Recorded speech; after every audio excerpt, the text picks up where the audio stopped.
masalah masalah tasawuf ya, masalah zikir banyak beredar di kalangan pengkajian tarekat nih. Ada zikir nafas, ada nufus, ada amfas, ada tanafas ya. Ini yang belum jelas lagi ya. Naik nafas, tarik nafas, turun Allah, atau turun naik Allah, ada kan? Itu hanya untuk tasbih ya. Tarik turun Allah, atau naik pula Allah, masuk keluar Allahu Allah. Itu tasbih, bukan zikir ya. Kalau nak pahamlah.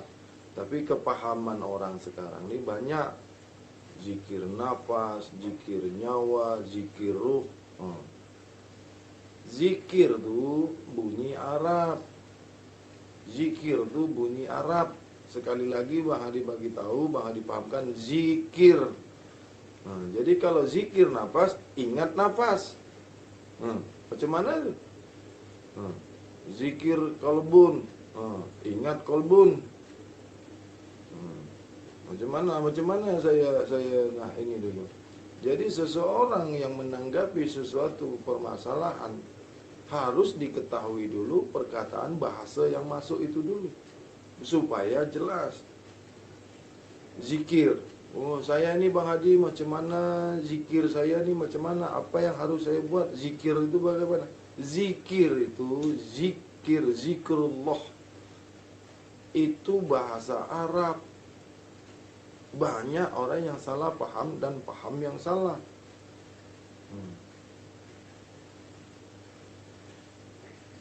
Mengingat sesuatu yang baik kepada Allah itu dengan kalimah la ilaha illallah. Anna fa'lan zikir la ilaha fa'lam innahu zikr la ilaha illallah. Macam mana Datuk Bang Hadi kurang ni ya. Tapi zikir ya, kata zikir itu bahasa Arab, bunyi Arab. Nah, adapun maknanya bahasa Melayu, bahasa kita Melayu, ingat. Jadi bagaimana hu itu maknanya aku sebenar-benar aku ya, zat sebenar-benar zat, belum bercampur dengan yang lain-lain. Ya. Jadi kalau naik turun nafas itu tak dibunyikan pun, tak ada bunyi nafas itu, tak ada bunyi. Nafas kita tu tak ada bunyi dia. Roh kita tu tak ada bunyinya. Tak ada bunyi hu, bunyi ha, bunyi hi. Itu tak ada. Ya. Bagaimana bunyi hu, bunyi ha, bunyi hi itu? Kita yang bunyikan. Coba dengar, ada tak bunyi nafas tu? Kalau nak jujur lah, nak terbuka. Ada tak? Saya ni zikir nafas, saya ni zikir roh, zikir hati, zikir. Betul kan? Jujur aja. Kita ni jujur. Betul kan nafas kita tu berbunyi? Bunyi ni ada. Itu ada bunyi. Tapi kalau kita bunyikan hu Allah, itu kita yang bunyikan. Itu kita yang bunyikan. Cobalah. Dulu ada kawan kan, kawan saya tu. Kalau dia tidur, tu,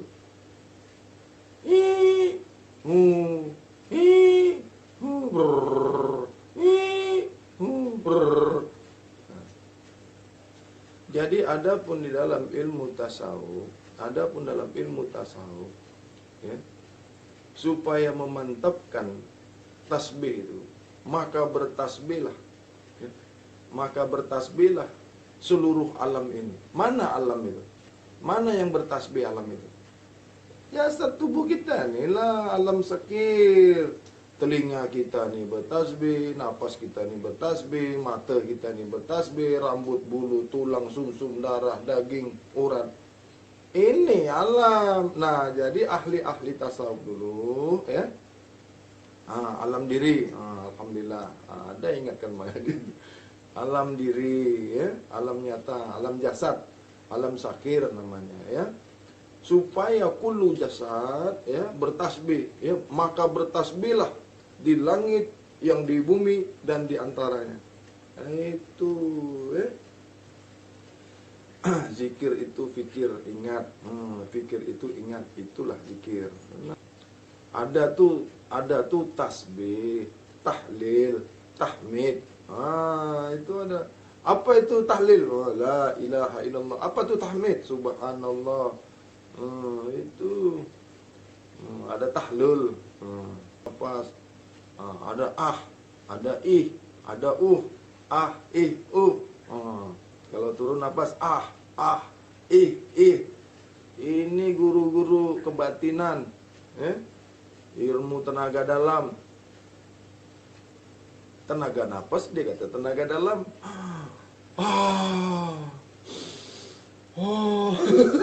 Itu tenaga napas, bukan tenaga dalam. Manalah coba belajar santet, belajar ini. Ada tuh, ya. Itu yang ada tuh dengkur. Nafas kita ini tak dinaikkan, tak diturunkan, tak dibunyikan, tak berjirim, tak berjasad, tak bersifat. Terbuka nafas, ruh loncat keluar. Ya. Itu. Ada tenaga, ada zikir nyawa, ada zikir ruh, ada zikir jasad. Sekarang saya tanya pula, zikir jasad itu apa?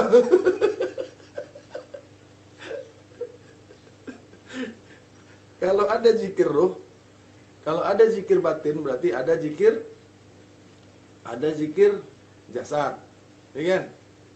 Zikir jasad macam mana pula? Coba tengok ini jasad nih. Coba tahu telinga nih, apa kata dia? Yang ada tuh tasbih, tahlil, tahmid, takbir. Tengok ya, tasbih. Nak takbir dulu macam mana pun nak takbir dulu pun boleh, nak tasbih pun boleh, nak tahlil pun boleh, nak tahmid pun boleh. Sebab apa? Takbir, tahmid. Ini ada rukunnya, ya, ada caranya, ada sopan santunnya, ada akhlaknya. Takbir pun ada akhlaknya, ada rukunnya, ada hukumnya. Apa itu tahlil? Apa itu takbir? Apa itu tasbih? Apa itu tahmid? Jadi rata aja semua bunyi ini zikir. Allah, zikir. Itu zikir kah? Subhanallah, itu zikir kah? Cuba tanya lagi dengan itu guru lah. Coba tanya baik-baik. Guru, zikir itu maknanya apa? Tanya dulu dengan guru itu. Zikir itu maknanya apa, guru? Kita lebih bagus lagi daripada guru itu. Itu makanya kalau sudah jumpa dengan Mbak Hadi, terbuka semua rahasia guru, ya. Guru yang kasih bodok-bodok sama murid. Kita berzikir sampai tergolek-golek, sampai terbaring-baring, sampai tak sedar diri. Itu bukan zikir. Zikir apabila seseorang mengingatku, maka damailah hatinya. Allah cakap, apabila engkau mengingati aku, maka dirimu akan damai, akan tenang jiwamu, merasa damai, merasa tenang. Yang terlompat-lompat tu zikir apa? Tengoklah dalam internet tu.